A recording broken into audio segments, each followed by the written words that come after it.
Welcome to the California Sun Podcast. I'm your host, Jeff Schechtman. There's a particular kind of cultural amnesia that occurs when cities transform. Not just the physical erasure of buildings and neighborhoods, but something more profound, the disappearance of entire ecosystems of possibility, of ways of being that once seemed permanent and now survive only in memory and testimony. Roddy Bottum's memoir, The Royal We, is an act of preservation and resistance against that forgetting. It chronicles a San Francisco that existed before the tech boom, before the gay rights movement achieved mainstream acceptance, before alternative rock became a marketing category. A city of bicycle messengers and punk rock, of heroin and AIDS, and survival, and art made in the margins. But this isn't nostalgia. It's something more rigorous and more necessary. Bottum, a founder of the iconic band Faith No More and a pioneering figure in queer rock, has written what he calls a poetic survey rather than a conventional musician's memoir. Rejecting what he calls the cradle-to-grave formula, he's created instead a literary exploration of coming of age, coming out, and coming into artistic identity during a changed and dangerous era. What emerges is a memoir about community and witness, about the difference between surviving and merely not dying, about the responsibility of those who make it through to tell the truth about those who didn't. The Royal We documents addiction, loss, and the AIDS crisis alongside gold records and arena rock success. His is a story that reminds us that certain kinds of cultural memory are too important to disappear. It is my pleasure to welcome Roddy Bottum here to the California Sun Podcast to talk about his memoir, The Royal We. Roddy, thanks so much for joining us. Jeff, that intro was phenomenal. Well, thank you. God, you're such a good writer. I love what you said. So great. Thank you. Thank Hi, you. everybody. It's good to be here. I'm Roddy. Well, it is great to have you here. I want to talk first about a sense of place, about San Francisco in the 1980s, because so much today, in terms of the way people talk about the city, it's fine. Everybody seems to know about San Francisco in the 60s, San Francisco in the 50s during the Beat generation, and certainly what's happened since with respect to the tech boom. But that period in the 80s does get lost. Yeah, you're right. It's really funny. It's so overshadowed. Like when I got to San Francisco in the 80s, it was such a pivotal time for me. Like, as we're at that age, like coming out of high school and just exploring yourself for the first time is such a vulnerable place in a person's life, and all of my memories from that era, like moving out on my own, trying something by myself for the first time, are so pungent. They're so I'll never forget that time in my life, and it's such a special time and place. So for me personally, the 80s in San Francisco is such a strong time frame in that particular city. But yeah, I know what you mean. It's totally overshadowed. That time in the 80s and 70s was so overshadowed by what came before it, which was, 60s, beat poetry, peace and love, Haight-Ashbury. Like, that's such a time in the history of that city in particular. And then what came after, the tech boom is unrivaled in terms of what happened to a city. But those two bookends, just in sort of that spectrum of San Francisco's life, are so strong. But the 80s are this crazy rich time that happened and was just kind of I think the result of sort of the bookends that I'm talking about. Like the 60s before it clashed so intensely with the punk rock movement that moved into it. And that was kind of part of what happened to me when I moved there and what I found myself in the middle of. And then the other bookend of it, like the tech industry coming into it, also was such a clash in terms of what we had set up and established as punk rock pioneers, queer people, being stomped on by sort of that tech industry was equally intense. So it did create this insane tumult, that sort of needed to happen, I think, but gets a little bit overlooked. I think you're right on. I think it gets a little bit overlooked in the historical sense of who San Francisco is. And part of that was because it is considered, and I think by a lot of people, a dark time in San Francisco. So dark. For me, I grew up in Los Angeles, and Los Angeles, in contrast to San Francisco, is so sunny and bright, and people move to Los Angeles to act and be on television and get a tan. So for me as a kid moving from Los Angeles, growing up in that sort of atmosphere to San Francisco, which I talk about just even just like topographically, sort of, or in a funny sort of like way, it's just like really kind of about the weather, is like this nestled, wet, kind of dank, foggy, cold place in California that was so different. And that's part of sort of what spawned a really sort of a different, dark sense of music, art, politics. It was very dark and came after, also what I was talking about before, coming after sort of the hippie movement, which was, I mean, I think ended up pretty dark also, but in terms of sort of like where we came just as a sort of like a superficial thing, like people, like when I moved to San Francisco, I remember people wearing like dark clothes and kind of like white face makeup and what we would call now very goth, like dyeing their hair black and just dark drugs. Like, I'd smoked pot as a kid in Los Angeles, but all of a sudden there was like crystal meth and like heroin and sex workers and really approximate close proximity on the streets, a lot of what I'd never experienced before. But San Francisco as a whole, it felt like a very dark, dark place. There was also the sense of community that was different, and this even goes to your title, the Royal We, that in the 80s it became more of a collective place. It was less about just the individual. Yeah, I think so too. Like also like when I was saying like growing up in San Francisco and then kind of moving to, I mean, growing up in Los Angeles and moving to San Francisco, it was kind of like, yeah, it felt like all of a sudden you were amongst people in a way that other cities maybe didn't provide as much. And I think it's one of those cities where people move to. Like you rarely find people who've grown up there who still live there, but it was a place where people came to.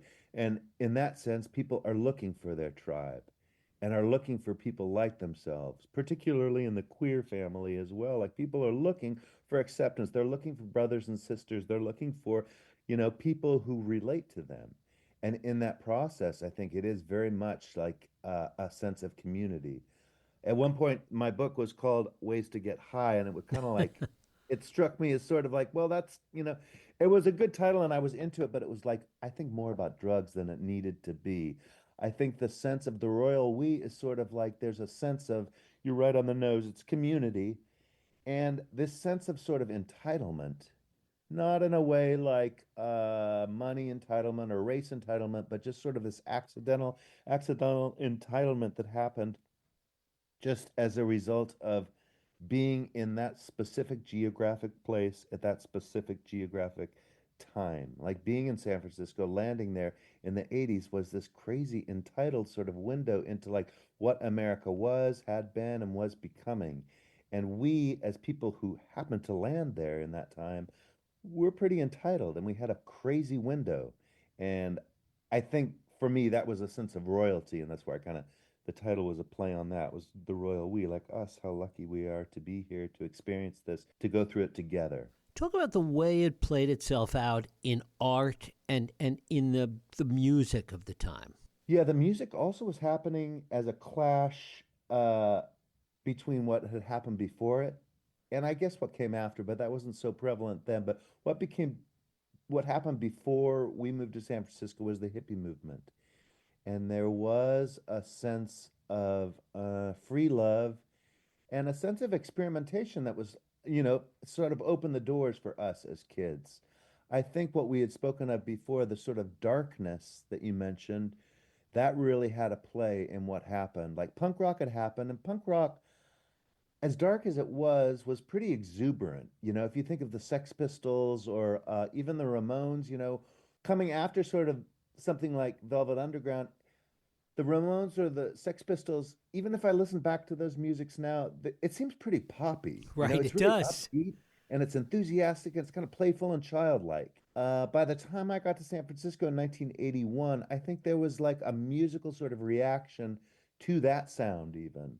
And sort of, you want to call it post-punk or sort of goth was a place that people started to go. That was, yeah, there was a darkness for sure that started to play out. And I think it was fueled a little bit by drugs, a little bit sort of like rolling our eyes a little bit at what had happened in the punk rock movement and what was sort of like on the plate at the time. But I think yeah, musically it was a lot darker. The tempos of songs got slower. I think the tone of what people were doing got a little more political.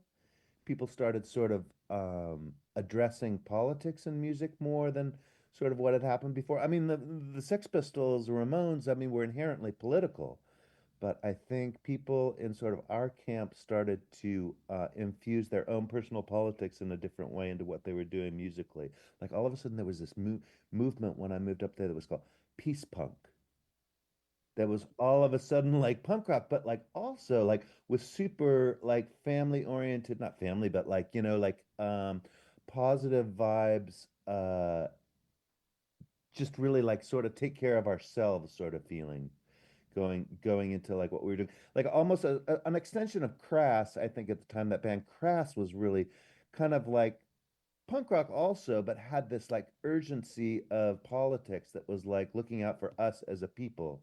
And that started to come up in the music in the early 80s in SF. Part of the underlying tone was all, and you write about this a lot, was set by things like addiction and the AIDS crisis. Yeah, absolutely. That came a little bit later, I think, sort of like for me personally, coming to terms with my being gay and who I was and bringing the politics of that into what I was creating musically came a little bit later, but absolutely had a big part in sort of what I started to create musically and what I started to react against. It was a really intense time and a really confusing time to grow up in. Like we were in San Francisco when AIDS first happened, and we started to hear about, you know, HIV and like recognize sort of like the physical manifestations of that, like seeing older men with like lesions on their faces and knowing, oh, that's what that is.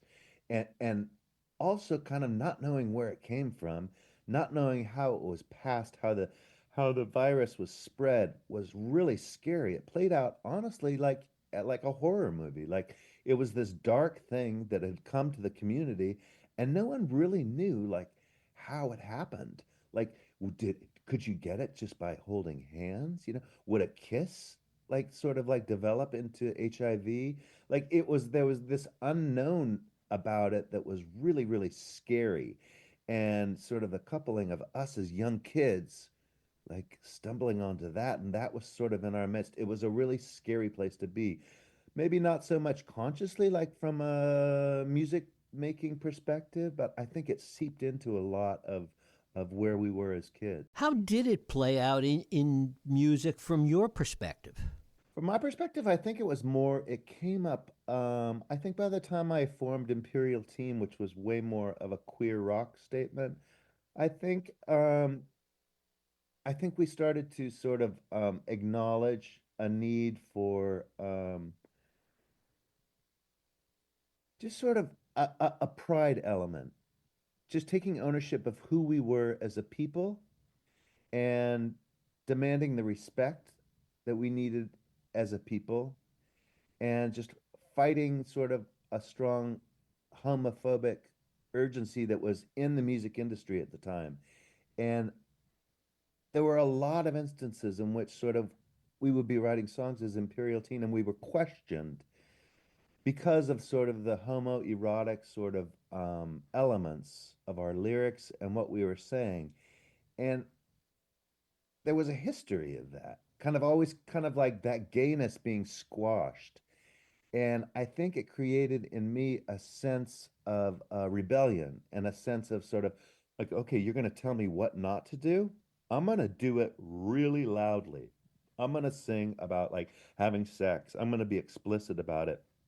And I'm going to use pronouns in a way that you probably haven't heard before. And I think in that way, it was a little bit ahead of its time. I mean, not to pat myself on the back, but it was just sort of the only place that I felt comfortable to go was a place of sort of pride and an urgent sense of like, this is who I am. Listen up. Because it hadn't been said so much before. I was in a place where sort of like there weren't a lot of queer role models for me, and there weren't a lot of people that I could look up to, and there wasn't any examples of people being queer in that musical format. And so doing it in the way that we did it was something that had never been done before. And it felt urgent and strong and positive and helped me get through a lot of sort of trauma on my end for sure. How did you reconcile the fact that you had success with the music, particularly with Faith No More, and that at the same time you had this external success, you were working hard to maintain your own authenticity? Yeah, it was a sort of the trajectory which I talk about a lot in the book was a confusing one.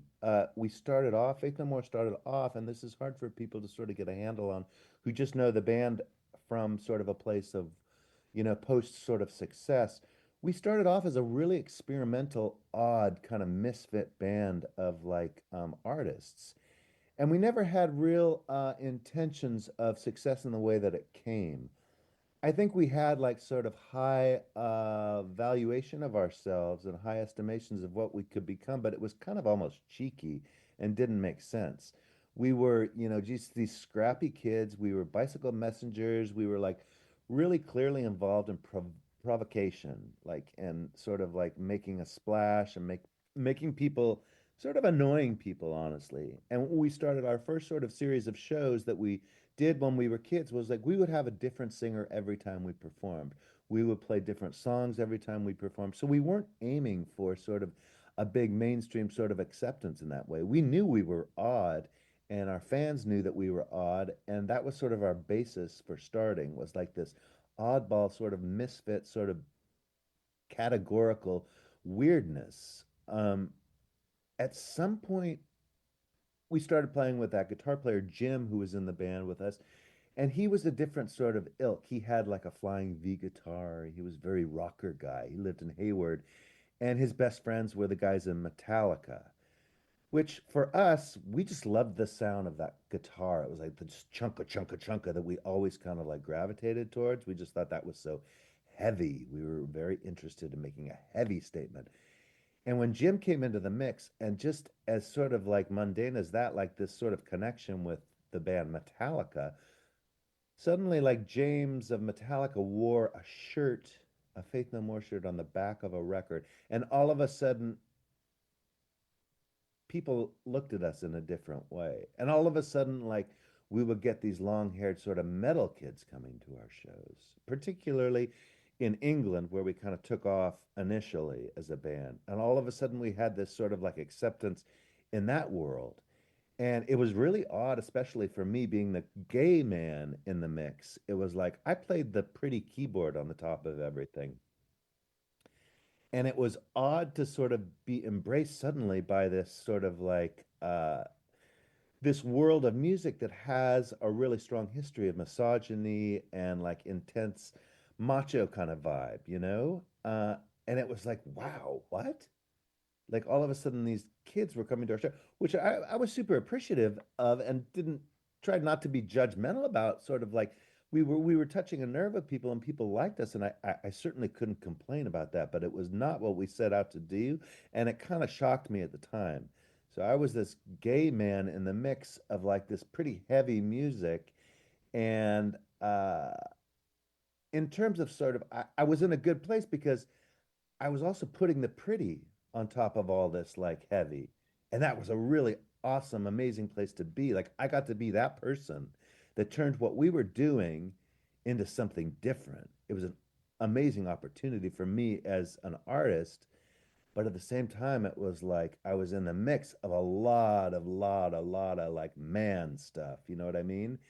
And it was confusing at the time, and I think it plays into like sort of like my drug use. And at the time I wasn't open about my sexuality, so that was hard too. There was a lot of sort of like things that were sort of like mixed up in sort of my world as becoming who I was and becoming the artist that I wanted to be, that was really confusing.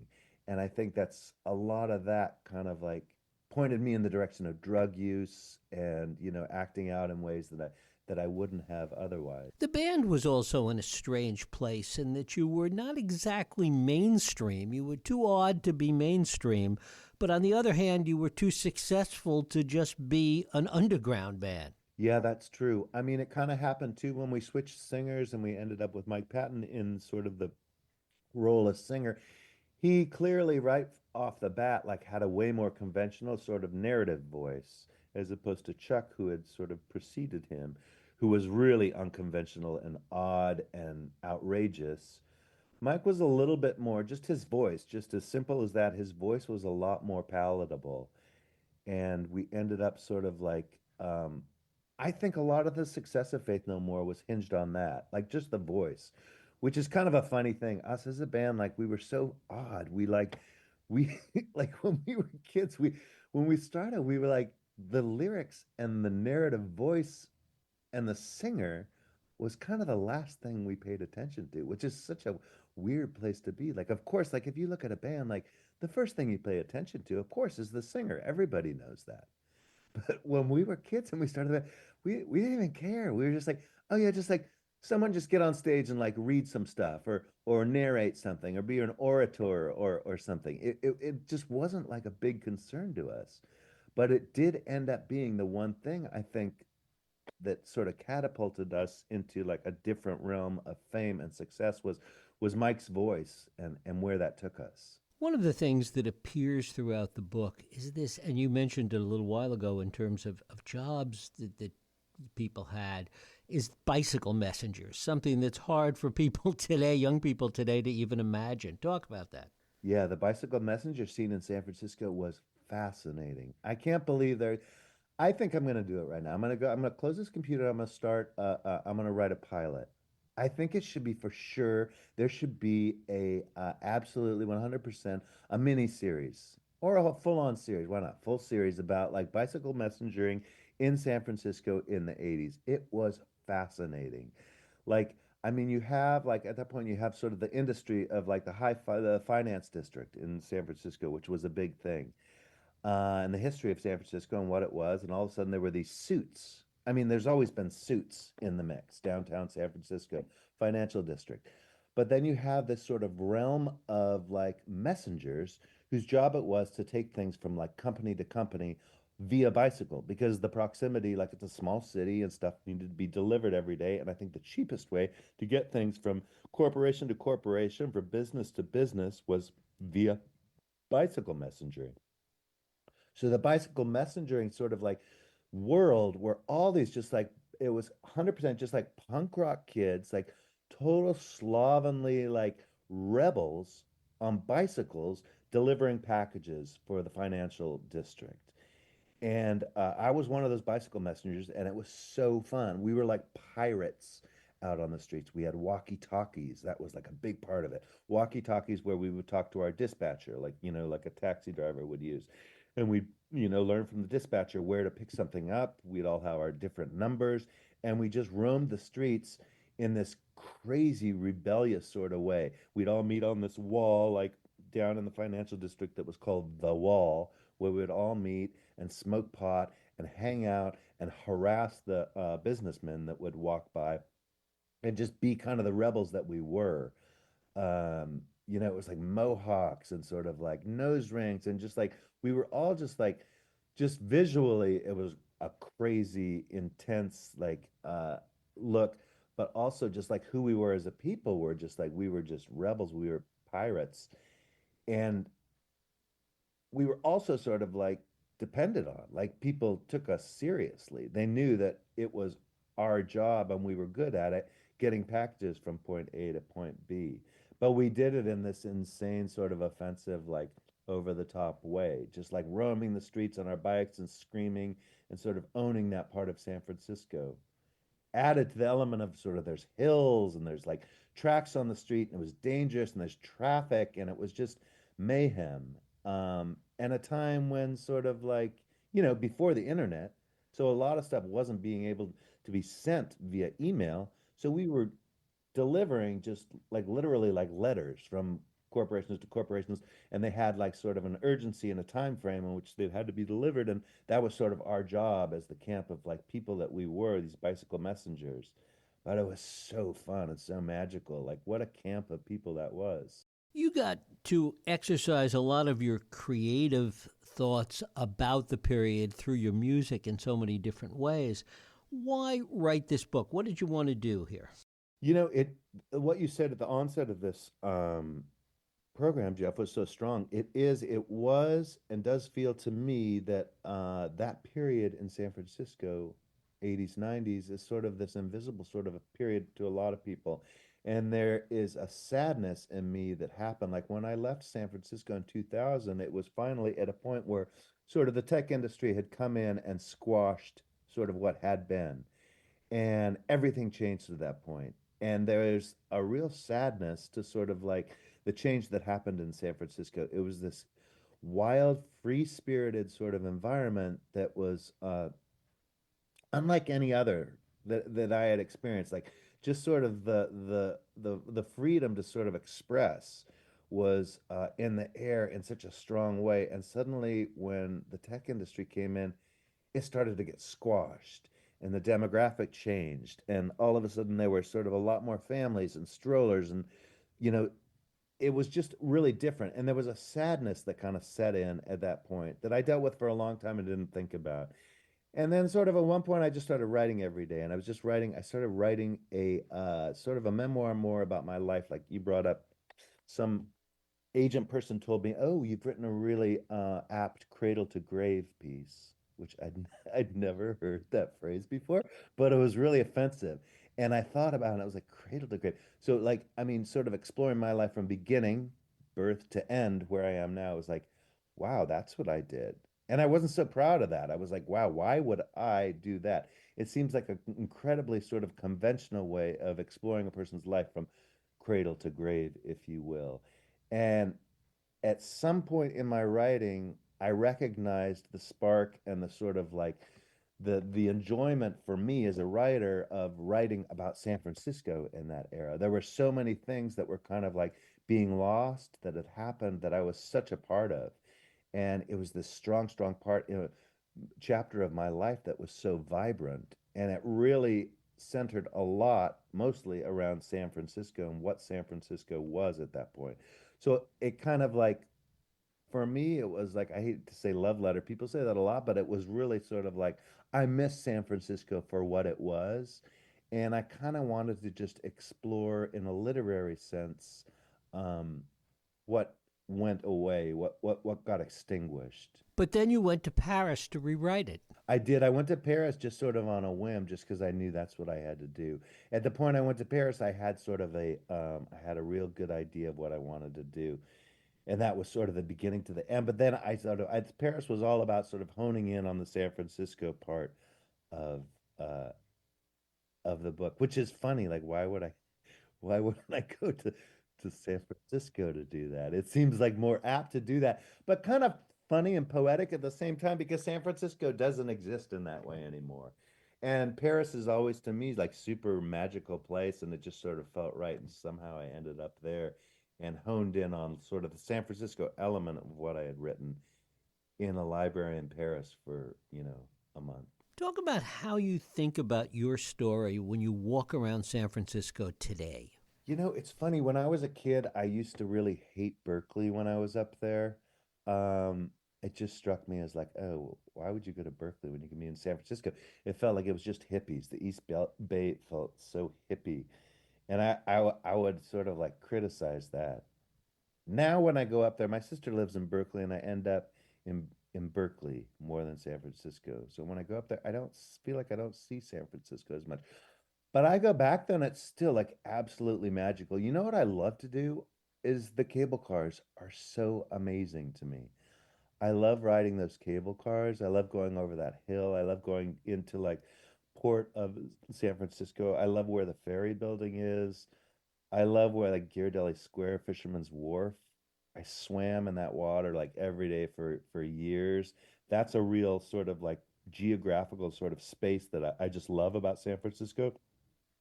There's a twinkle and a sort of a glimmer to what San Francisco was then and kind of still is, that exists like on those hills, even up into the hills of the Castro, Potrero Hill, the Mission, Dolores Park. There's just some magical geographics that can't be extinguished, that are still there, that I love to explore still. Talk a little bit about the sense of survival that because of the AIDS epidemic and because of what went on during that period, also with drug use and addiction, that there were so many that didn't make it out of that period. Yeah, it's funny. Going back to San Francisco, I say that all the time. I don't have many friends there anymore. Like it was my whole world for so long. And now I think I have like a handful of friends. And not all of those people, I think we talk about survival in terms of who lived. I think a lot of people lived through it, but it's another thing to have to live through sort of the squash of what became the tech industry. Like you can't survive sort of the economic crisis that San Francisco went through. You can't afford to live there. I have a nephew who's there right now, and he think he lives like way out on the sunset. He's going to school, and I can't even imagine how he's able to afford that. But I think the survival of like being in San Francisco is was very difficult just because of what it became economically, and just became such an expensive city. The survival for me though at the time was for sure like drug abuse. Like I was getting through. I was a heroin addict for a long time and went through sort of like surviving that against all odds and just sort of becoming who I am and sort of like leaning into like sort of a healing process. Surprises me still that I could get through that in the way that I did. I think I'm kind of rare in that way, though. A lot of people I know who I grew up with, who I lived with, you know, people I made music with, people who were my friends, a lot of them died straight up, like physically passed away. And I feel really lucky that I was able to sort of get out alive. It's funny, we talk about San Francisco in this like magical, like sort of romantic way, but at the same time, it was, it was a battle zone in terms of like, particularly, of course, the AIDS crisis and getting through that. Like, I survived that just sort of circumstantially. Like, I don't know how I didn't get HIV and pass away in those early stages. I was a promiscuous kid, like always have been, like my whole life. I dabbled in sort of dark realms and then also drug use, like us as kids, we were just rebels. I mean, young kids putting needles in our arms and living on this dark, dark side of humanity.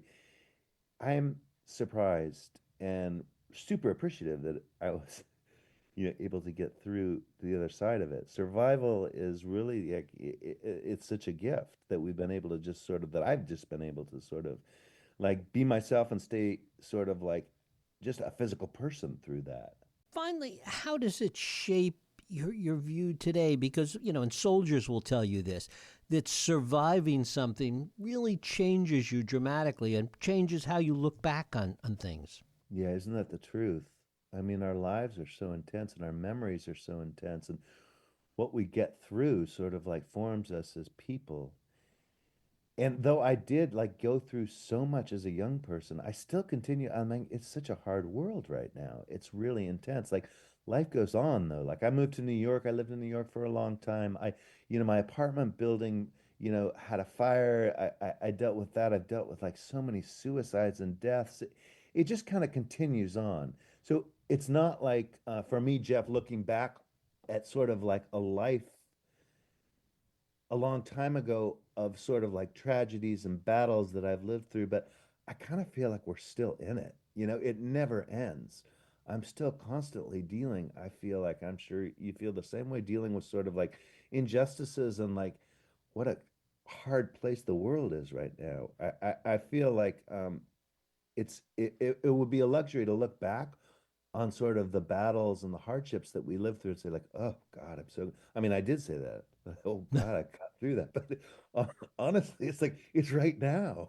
We're still in it. So it's, you know what I mean? It's like still such a hard place. Roddy Bottum, his memoir is The Royal We. Roddy, I thank you so much for spending time with us today. Jeff, thank you so much. That was a really good conversation. I love your words. It was really fun to talk to you. Thank you so much for having me. Thank you. And thank you for listening and joining us here on the California Sun podcast. I hope you'll join us next week. I'm Jeff Sheckman.